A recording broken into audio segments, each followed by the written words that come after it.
السلام عليكم ورحمة الله وبركاته. أعزائي طلبة وطالبات الصف الثاني الإعدادي، النهاردة هناخد الدرس الخامس وهو العمليات على إيه؟ على الأعداد الحقيقية. يعني إيه العمليات على الأعداد الحقيقية؟ يعني عملية الجمع. ما نيجي نمسك كده عملية الجمع، بيقول لنا ايه في عملية الجمع؟ بيقول لنا ان لو قلنا 2 س و3 ص او 3 س برضو هما حدين جبريين، لما اجي اجمعهم بيديني ايه؟ بيديني 5 س، برضو هيبقى عدد جبري مشابه لهم. تمام كده؟ طيب لو قلنا عدد حقيقي بقى زي 2 جذر 5، ده عدد ايه ده؟ ده عدد حقيقي، زائد 3 جذر 5 يديني ايه؟ يديني 5 جذر 5. ليه؟ لان هنا الجذر مشابه، يبقى الجذر هنا لما يبقى مشابه لهنا يبقى على طول نجمع الاعداد اللي بره الجذور ويديني ايه؟ 5 جذر 5. برضو ده عدد ايه دوت؟ حقيقي. يبقى لما نجمع عددين حقيقيين هيديني برضو ايه؟ عدد حقيقي. يبقى ناتج جمع الاعداد الحقيقية هي أعداد حقيقية أيضا. تمام؟ طب بالنسبة لعملية الجمع دي خواصها إيه؟ أولا الخواص في عملية الجمع، أولا انغلاق. يعني ايه انغلاق؟ يعني قلنا زي ما قلنا كده ان ناتج الجمع بيبقى ايه؟ عدد حقيقي برضو، يبقى عدد الناتج الجمع عدد حقيقي ايضا. تمام؟ طيب ابدال، هل ينفع ان انا ابدل؟ ينفع ان انا ابدل. تمام؟ وبالنسبة للانغلاق ده لو قلنا ازاي، لما اقول لك جذر 5 زائد 2 جذر 5 هيديني ايه؟ هيديني 3 جذر 5. يبقى ده حقيقي وده حقيقي وده حقيقي. تمام؟ طب الابدال ازاي؟ يعني ايه ابدل؟ يعني ما اقول 5 جذر التكعيبي ل2 مثلا زائد 3 الجذر التكعيبي ل2، برضو لازم الجذر هنا هو الجذر هنا عشان اقدر اجمع او اطرح. تمام؟ طيب هيديني ايه دوت؟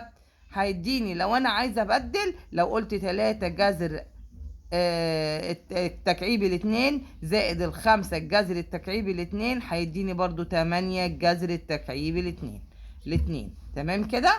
يبقى معنى كده ان انا ايه؟ ممكن ابدل في عملية الجمع في الاعداد الحقيقية. يبقى ممكنة. تمام؟ طيب بالنسبة للدمج برضو نفس الكلام. لو قلنا الجذر التكعيبي ل3 أو التربيعي ل3 زائد 2 الجذر التربيعي ل3 زائد 5 الجذر التربيعي ل3، تعالى ضم بقى كده أي حاجة مع بعضها. يعني الجذر التربيعي ل3 زائد 5 الجذر التربيعي ل3 دول مع نفسهم زائد 2 الجذر التربيعي ل3 هيديني برضو كام؟ ادي 2 و1 3، 3 و5 برضو 8 جذر 3. تمام؟ طيب يبقى ممكنة برضو ممكنة. تمام كده؟ طيب في وجود عنصر محايد جمعي؟ وجود عنصر محايد جمعي اللي هو مين؟ اللي هو الصفر. لو قلنا ألف زائد صفر هي صفر زائد ألف هيديني برضو في الآخر إيه؟ ألف. لو قلنا جذر 2 زائد صفر بتساوي جذر 2، صح كده؟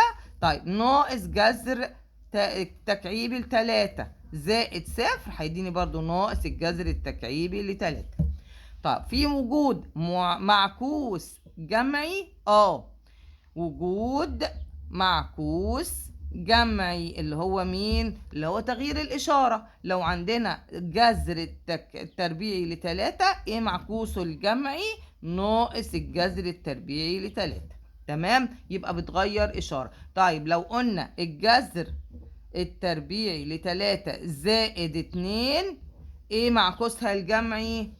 هنا الناقص الجذر، هفتح القوس كده نفسه وهقول الجذر التربيعي لتلاتة زائد 2 برضو. يبقى هو نفس الإشارة هنا، هي نفس الإشارة هنا. تمام كده؟ يبقى لازم أعكس الإشارة بره القوس وماليش دعوة بجوه القوس. لو أعطيني قوس الجذر التربيعي لتلاتة زائد 2، المعكوس الجمعي ايه؟ ناقص، وافتح قوس كده الجذر التربيعي لتلاتة برضو زائد 2. تمام كده؟ طيب المعكوس الجمعي للعدد صفر هو نفسه. يبقى المعكوس الجمعي للعدد صفر هو مين؟ هو نفسه دايما الصفر. تمام. الصفر معكوس جمعي لأي حاجة، عدد حقيقي، عدد نسبي، عدد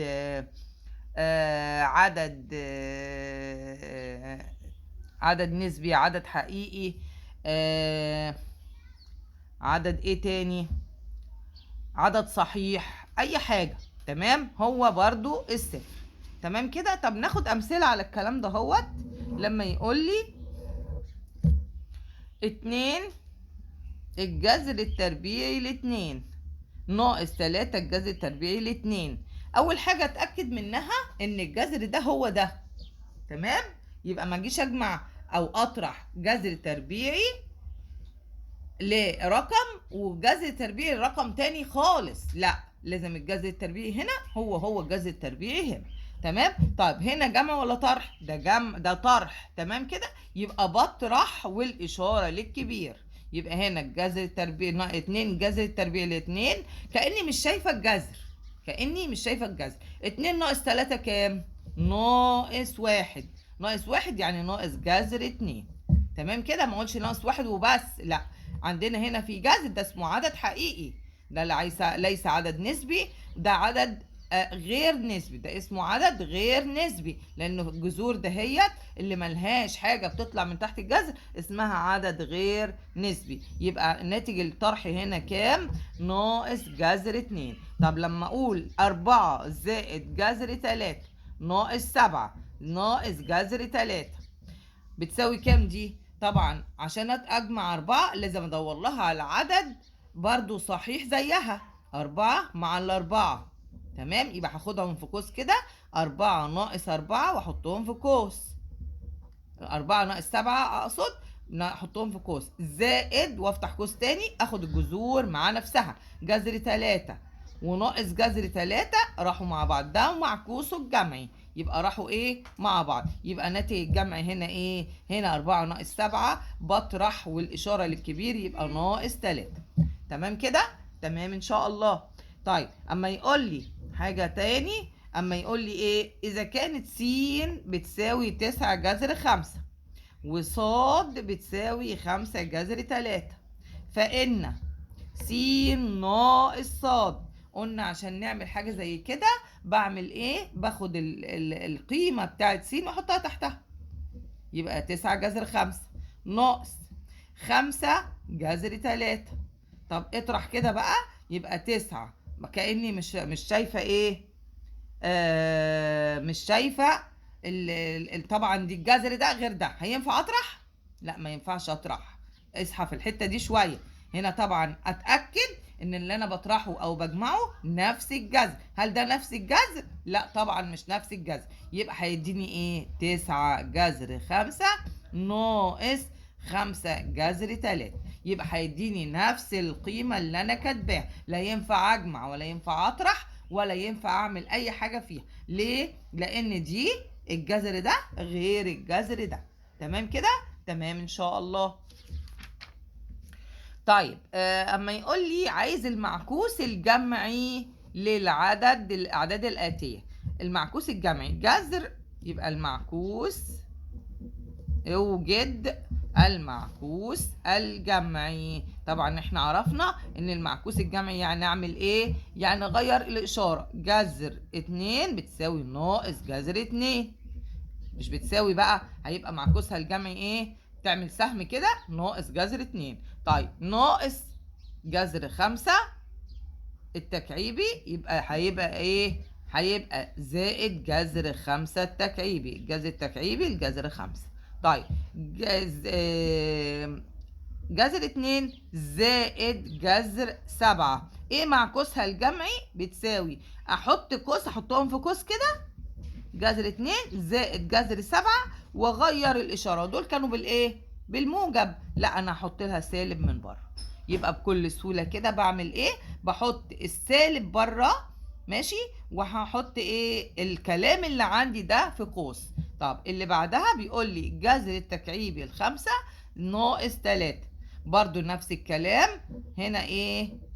بعمل كده اسهم كده ناقص، واحط القوس، واحط جذر التكعيبي الخمسة ناقص 3. تمام. واما اجي افك كده بعمل ايه بقى؟ بتساوي ده ايه؟ دي هتبقى الناقص هضربها في الناقص، هحط الموجب الاول هعكسها، يبقى 3 ناقص الجذر التكعيبي الخمسة. يبقى نتيجتها ايه دي؟ 3 ناقص، ما انا بفك بقى، فبدل ما هتبقى الناقص الاول، لا هتبقى ايه هنا؟ يعني اللي قبلها هتبقى بتساوي ايه؟ ناقص، هتبقى الجذر التكعيبي، ما دي هتبقى ناقص ودي ناقص، فمش هعمل فيها حاجه. تمام. هنا ممكن في ناقص هتبقى زائد، يبقى ابدا بيها الاول. لما يبقى في ناقص عندي تبقى زائد، هضرب دي في دي هتبقى زائد، يبقى ابدا بيها الاول. تمام. اللي بعدها بتقول لي ايه؟ بيقول لي ناقص جذر 6 ناقص الجذر التكعيبي ل7. ينفع اجمع ولا اطرح الحاجات دي؟ لا طبعا، لان الجذر ده غير ده. طب يبقى اعمل ايه؟ يبقى ده معكوسه الجمعي بيساوي ايه؟ طبعا هغير الاشاره بره، معنى كده ان انا هضرب ايه؟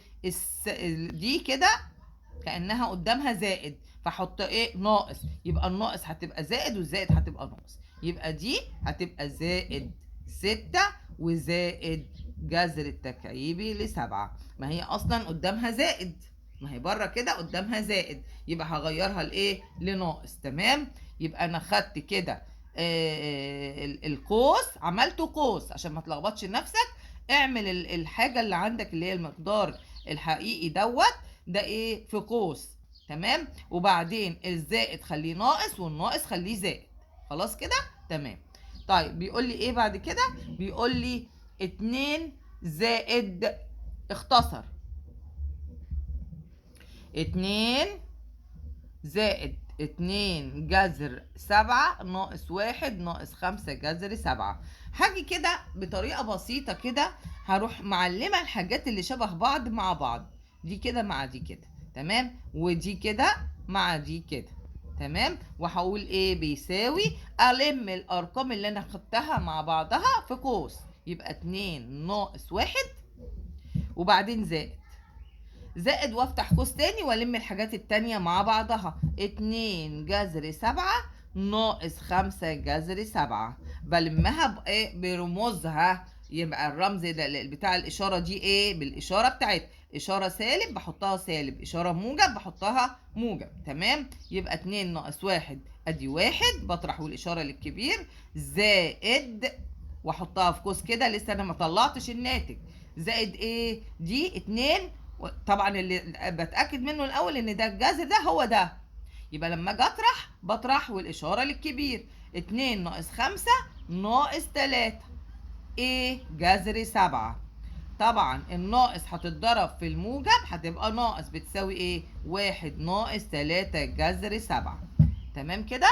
تمام ان شاء الله. نفس الكلام على المسألة اللي بعدها، بيقول لي ايه؟ بيقول لي التلاتة الجذر التربيعي الخمسة زائد جذر 3 ناقص 3 جذر 5 زائد 5 جذر 3. يبقى أول حاجة بنعملها عشان ما تلخبطوش نفسكم، أول حاجة بنعملها بنشوف الحاجات المتشابهة ولمها في قوس مع بعض. أدي هلم كده قدامي في القوس، تمام؟ أدي 3 جذر 5 اللي بدأ بيها أهي، وهدور على اللي زيها، ناقص 3 جذر 5، وما ننساش الإشارة بتاعتها. ما قلتش زائد 3 جذر 5، ما هي زائد ولا ناقص قدامك؟ لا ناقص، يبقى احطها ناقص 3 جذر 5 زائد وافتح قوس. يبقى اتعود كده دايما لما اعمل قوسين لازم ابقى اعمل بينهم ايه؟ زائد وافتح قوس.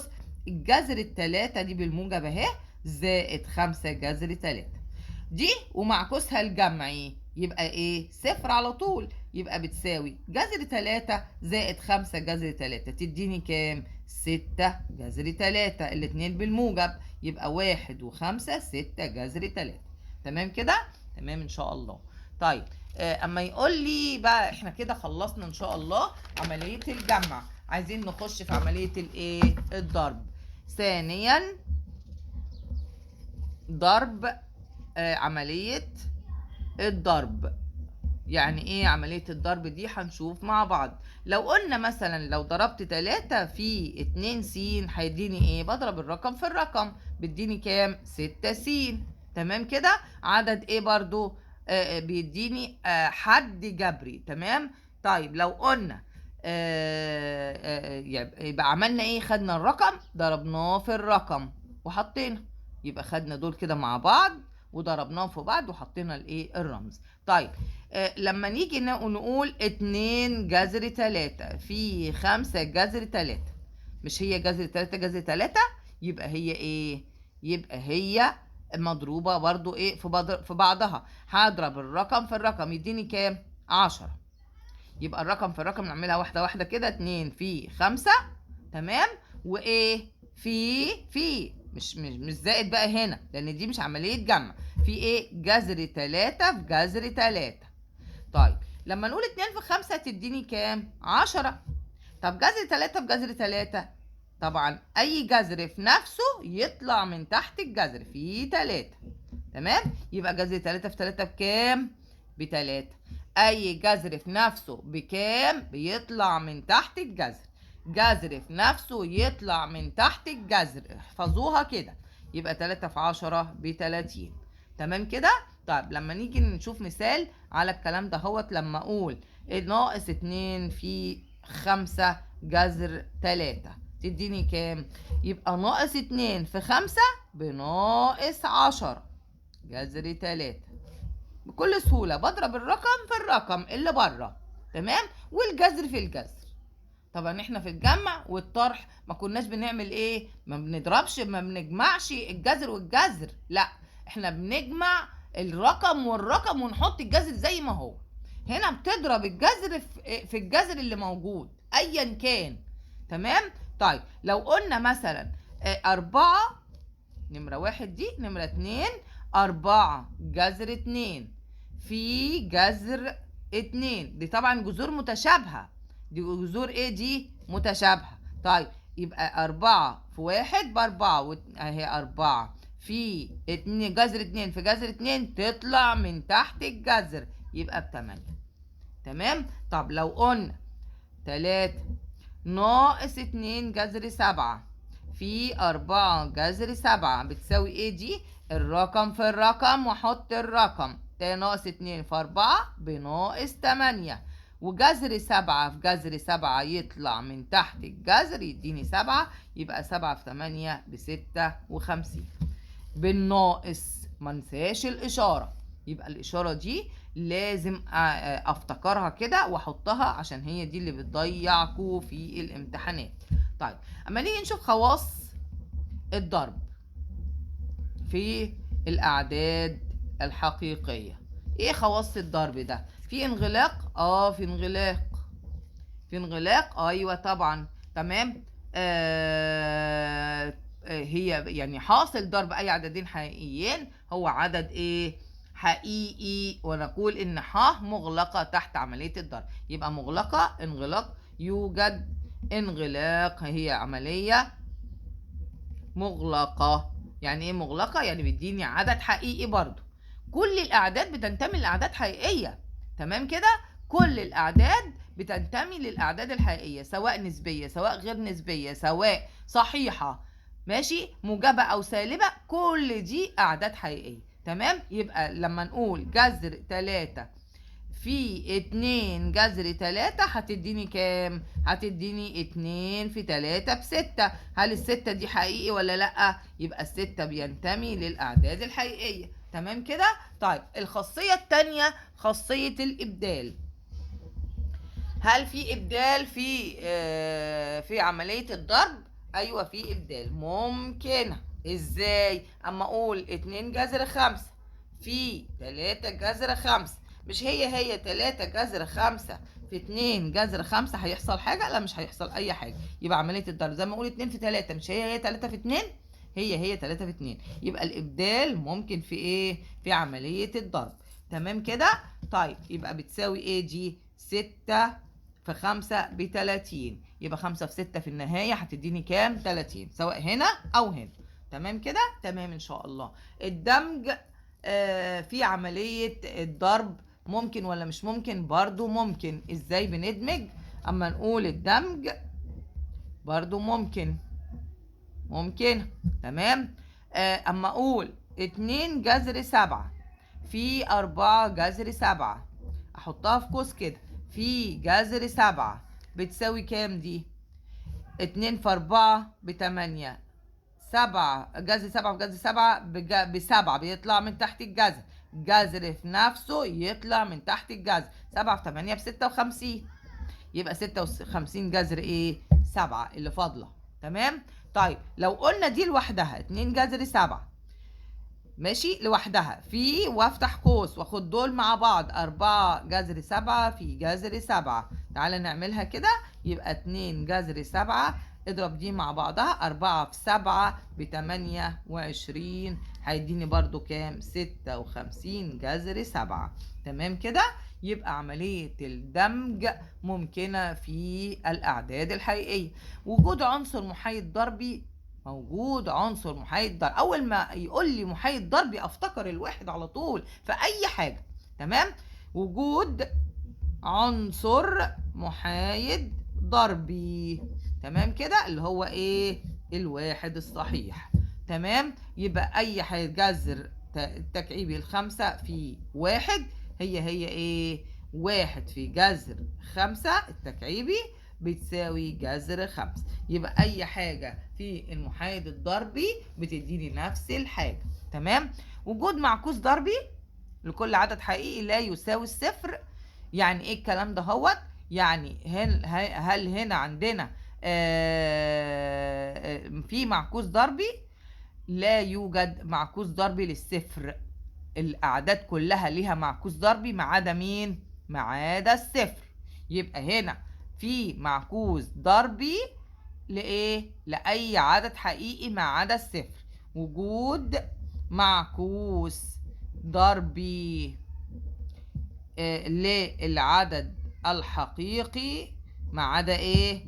ما عدا الصفر. ليه؟ لان لو قلنا احنا الصفر على اي حاجه بيديني صفر، طب اعكس الصفر، اعكس الصفر هيبقى حاجه على اي رقم على الصفر. هل ده له معنى؟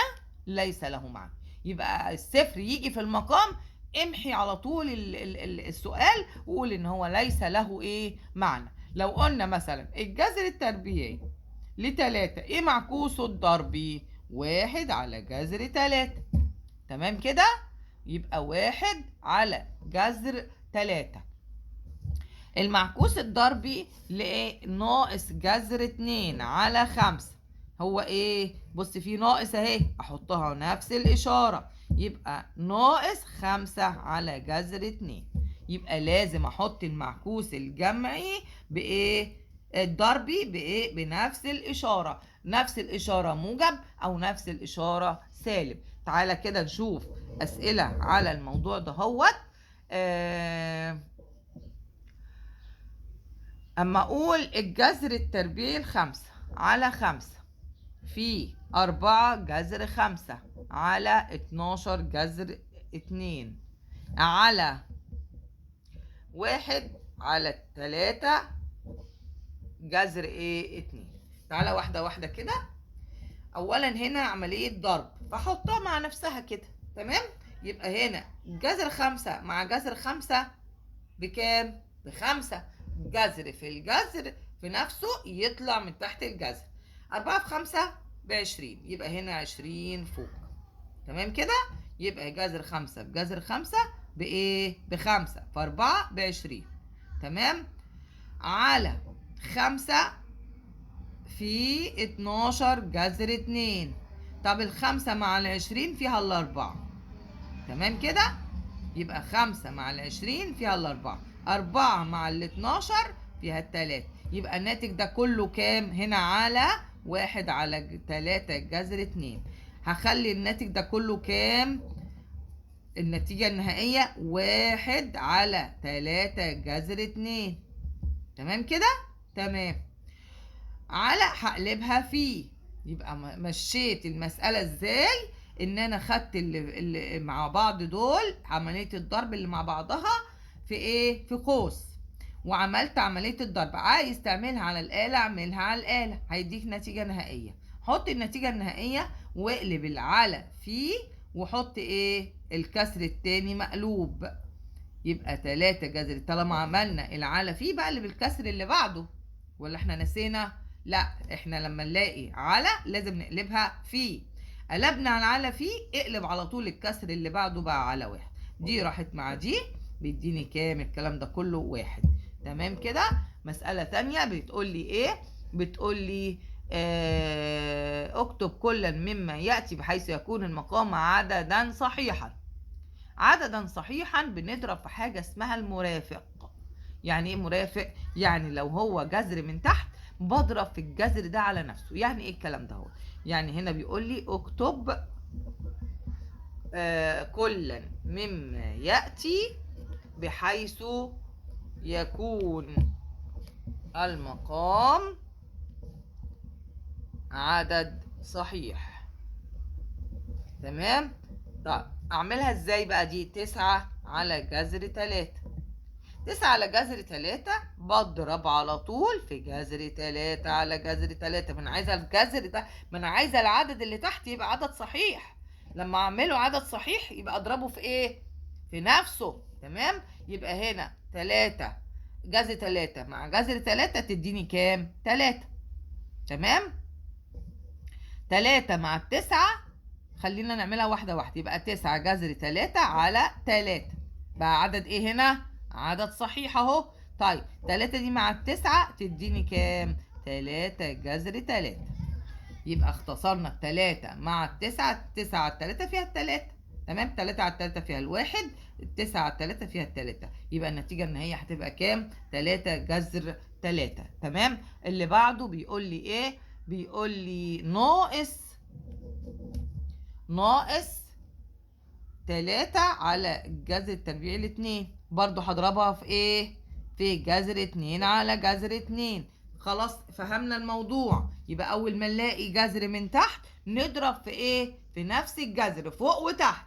هيغير القيمة؟ مش هيغير القيمة. طالما ضربت فوق وتحت يبقى دي على دي فيها الواحد، كأنك ضربت في ايه؟ في محايد ضرب. يبقى انا بعمل كده ليه؟ عشان اغير المقام يديني ايه؟ عدد صحيح. بقى هنا 2 وهنا ناقص 3 في جذر 2 يديني ناقص 3 جذر 2. تمام كده. يبقى انا حولت العدد الحقيقي دوت الى عدد ايه؟ صحيح. تمام. اللي بعده بيقول لي ايه؟ بيقول لي 5 على 3 جذر 5. هعمل ايه؟ هضرب في جذر 5. ماليش دعوه ب3 بقى، انا عايزه احول مين؟ العدد الايه؟ الصحيح، العدد الحقيقي اللي هو الجذر ده. عايزه احول العدد الحقيقي، بضرب جذر 5 على جذر 5 يديني كام؟ يديني 5 جذر 5 على جذر 5 في جذر 5 يطلع من تحت الجذر ب5. 3 في 5 ب15. الخمسة على الخمسة فيها الواحد، على الخمسة فيها التلاتة. يديني كام؟ يديني جذر 5 على 3.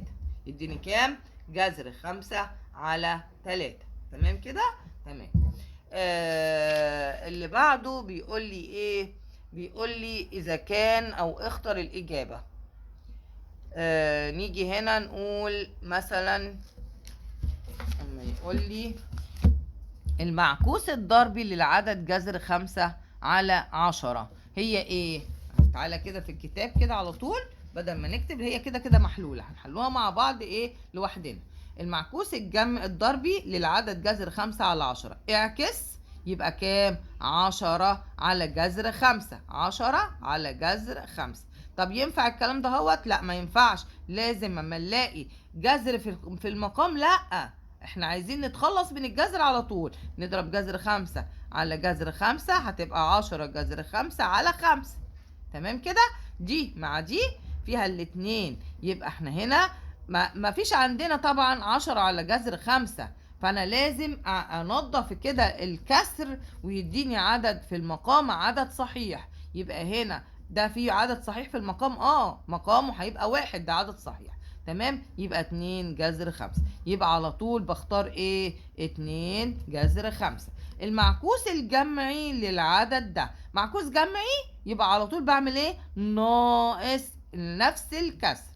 يبقى ناقص نفس الكسر. ناقص نفس الكسر مش موجود عندي في الإجابات، يبقى ناقص 7 على جذر 7. لا، أنا مش موجود عندي في الإجابات، يبقى بضرب على طول في إيه؟ جذر 7 على جذر 7. يبقى أخد بالي لما يديني حاجة زي دي وما فيش إجابتها في الاختيارات، لازم أخلص نفسي من الجذر اللي في المقام. بضرب في إيه؟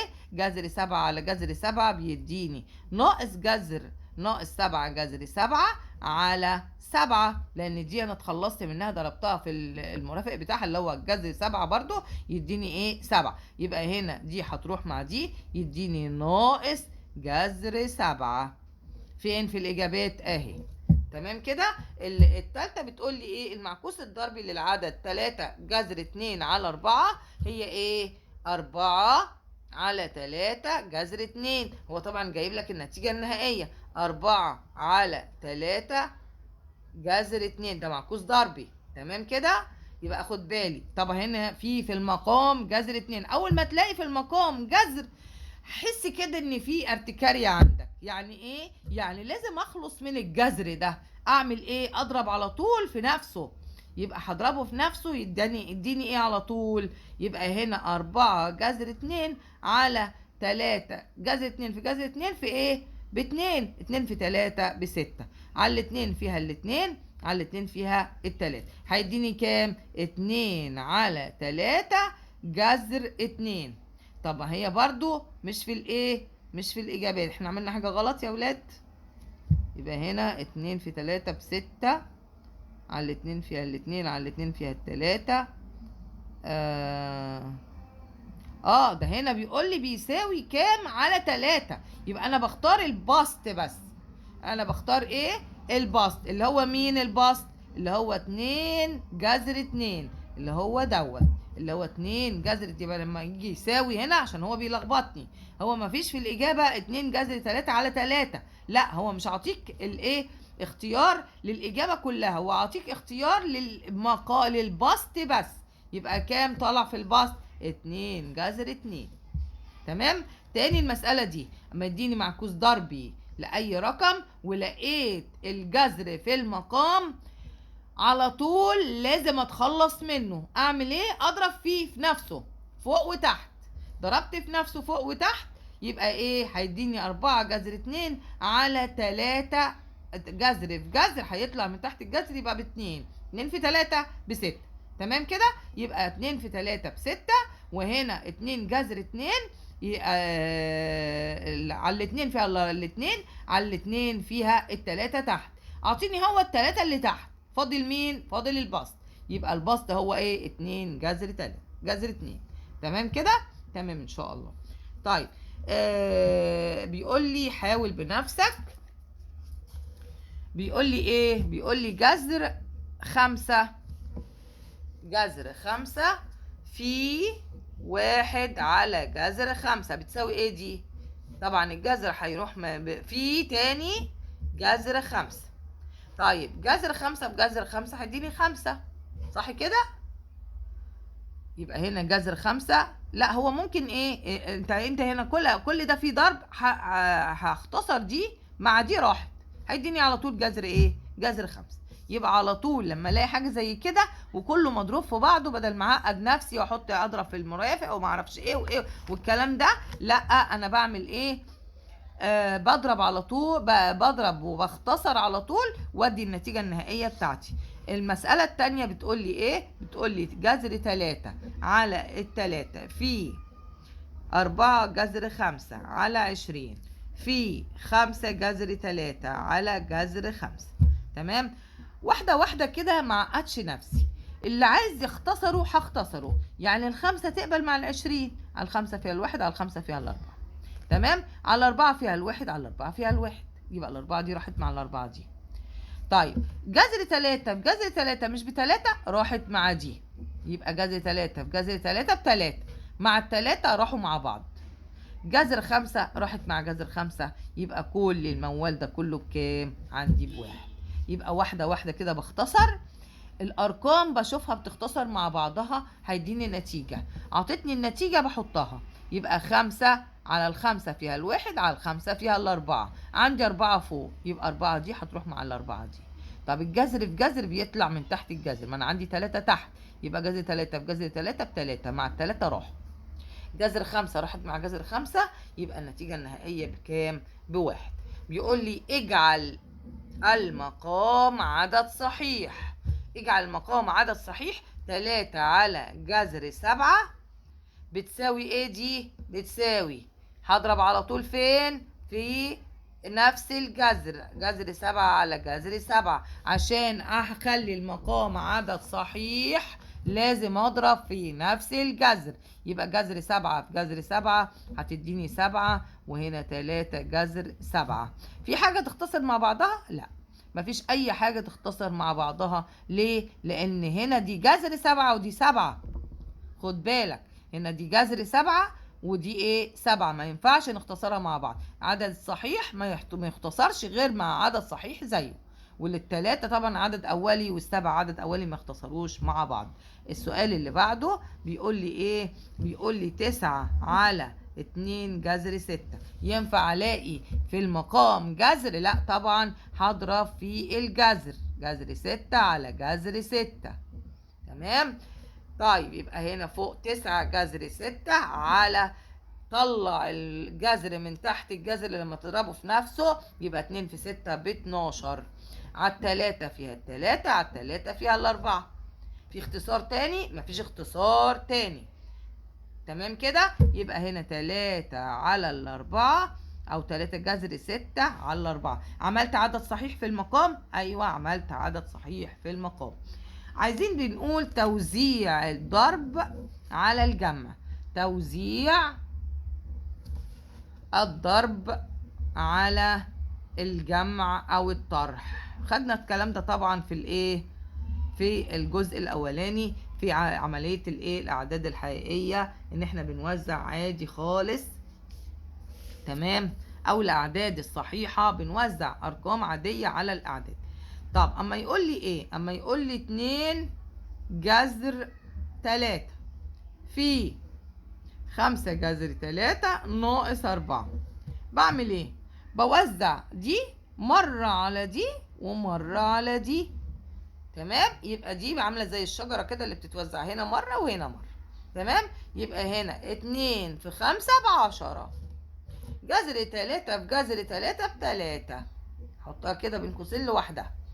ناقص قابلناها نحطها، 2 في 4 ب8 جذر 3. طب النتيجة النهائية ايه؟ 3 في 10 ب30 جذر 3. جذر ايه؟ 30 ناقص 8 جذر 3. يبقى 30 ضربنا الأرقام في بعضها، يبقى وزعنا دي في دي الأول وعملنا النتيجة بتاعتها. 2 في 5، ما تلخبطش نفسك، واحدة واحدة. 2 في 5 ب10، الجذر 3 في جذر 3 ب3، يبقى 10 في 3 ب30. تمام؟ ناقص 2 في 4، ما هنحط دي مع دي برضو وقابلنا الناقص بينهم بحطها. 2 في 4 ب8، جذر 3 هتنزل يبقى 8 جذر 3. اضرب دي في دي تديني 30 ناقص 8 جذر 3، ودي النتيجة النهائية. اللي بعدها بيقول لي ايه؟ بيقول لي 2 زائد جذر 3 في ايه؟ في جذر 3 زائد 7.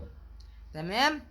يبقى همسك ايه؟ واحدة واحدة، هوزع واحدة واحدة. هوزع 2 زائد جذر 3 مرة في 7 ومرة في ايه؟ في جذر 3. تمام كده؟ هاخدها واحدة واحدة. يبقى 2 زائد جذر 3 مرة هضربها في جذر 3 في جذر 3 زائد السبعة، يا ريت نخليها الأول كده، وبرضو هضربها في 2 زائد جذر 3. تمام؟ واحدة واحدة كده مشي معايا. 2 في جذر 3 ب2 جذر 3 زائد كام دي؟ زائد 3. جذر 3 في جذر 3 ب3. نروح للتانية. 2 في 7 ب14 زائد 7 جذر 3. تمام؟ طيب هناخد الايه الجذور مع بعض اللي شبه بعض والارقام طبعا مع بعض.